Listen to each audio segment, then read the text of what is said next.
आज हम बात करेंगे दिमाग की सभी तरह की वीकनेस को दूर करने के बारे में। और हम इसको क्योर कर सकते हैं आयुर्वेदा और प्राकृतिक चिकित्सा के द्वारा। आप इसके साथ योग का सहारा भी ले सकते हो। दिमाग हमारे शरीर का एक महत्वपूर्ण हिस्सा है, या ऐसा कहें कि यह हमारा आज्ञा तंत्र है, जहाँ से हमारे सारे शरीर को काम करने का ऑर्डर मिलता है। इसमें अगर कोई गड़बड़ी हो जाए तो शरीर के कई तरह के काम हमारे रुक जाते हैं।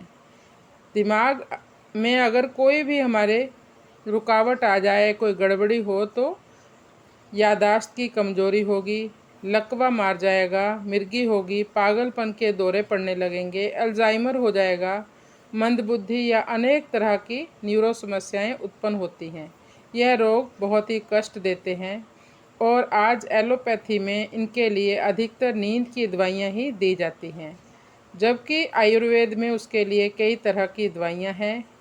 आप योग का सहारा लेकर भी अपने आप को बिल्कुल ठीक कर सकते हो, पर उसके लिए आपको रेगुलेशन और टाइम देना पड़ेगा।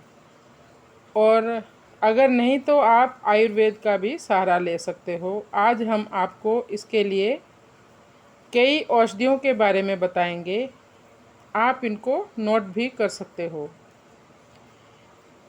इन दवाइयों को बनाने के लिए कम से कम 10 तरह की औषधियाँ आपको इस्तेमाल करनी पड़ेंगी, जैसे ब्राह्मी, सेमल, सेमल मतलब मूसली, शंखपुष्पी, यष्टि मधु, अश्वगंधा, जटामांसी, वच, तगर, मालकांगनी, सर्पगंधा।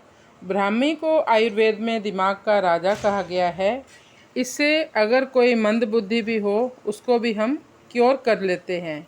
यह दिव्य रसायन है। यह हमारी दिमाग की सभी तरह की कमजोरी को दूर करता है। उचित मात्रा में लेने से यह मानव को महामानव बना सकता है। हमारे दिमाग को बिल्कुल तेज करने में इसका इस्तेमाल सबसे ज़्यादा है। जिनको भूलने की बीमारी होती है वो भी ब्राह्मी से ही ठीक हो जाती है। दूसरा है सेमल। सेमल मीन्स मूसली। मूसली भी दिमाग को तेज करने के लिए बहुत फ़ायदेमंद होती है। इसके सेवन से भी हमारी स्मरण शक्ति बढ़ती है और हमारे बल को भी बढ़ावा मिलता है। तीसरा है शंखपुष्पी। शंखपुष्पी को स्मरण सुधा भी कहते हैं। यह हमारी याददाश्त को तेज करती है, मस्तिष्क के दोषों को दूर करती है। यह पागलपन होना, मिर्गी आदि मानसिक रोगों में हमें बहुत लाभकारी रहती है। चौथा है यष्टि मधु। यष्टि मधु अर्थात मुलट्ठी मिलाया हुआ शहद, यानी हमारी पूरे संस्थान को, स्नायु संस्थान की कमजोरी को दूर करती है, केवल और केवल मुलट्ठी। यह सिर दर्द में राहत देती है। यह मिर्गी अपस्मार में इसके सेवन से हमें बहुत अच्छे नतीजे मिलते हैं। ये हमने इसको यूज़ करके देखा हुआ है। अगर हम इसमें मधु मिला देते हैं तो हमारे लिए एक मेडिसिन बन गई आयुर्वेद की, वो उसको कहते हैं यष्टि मधु। पांचवा है अश्वगंधा। अश्वगंधा का उपयोग तनाव को दूर करता है। किसी भी तरह का तनाव अगर शरीर में हो, सबसे पहले उसको ही वो क्योर करता है और यह हमारी शारीरिक और मानसिक शक्ति को बढ़ाता है। अनिद्रा का तो बिल्कुल नाश कर देता है। और अश्वगंधा ये भी आपको पंसारी से मिल जाएगी।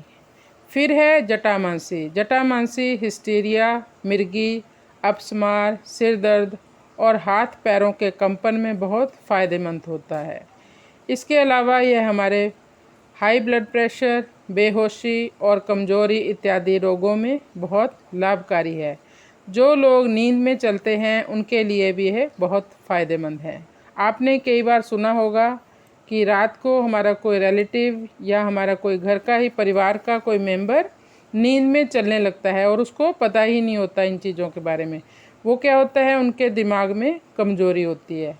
दिमाग उनका अच्छे से काम नहीं कर रहा होता है और वो बॉडी के लिए कुछ भी रिस्पॉन्ड नहीं करता, ऑर्डर नहीं देता। तो ये हमारा वीक होता है। उसके लिए आप इन चीज़ों का सेवन कर सकते हो और अपने आप को महंगी से महंगी दवाइयों से बचा सकते हो। और आप योग का सहारा लें और प्राकृतिक वातावरण में जाएं और ऑक्सीजन इनटेक करें जितनी हो सके और दिमाग में भरें। तो धन्यवाद।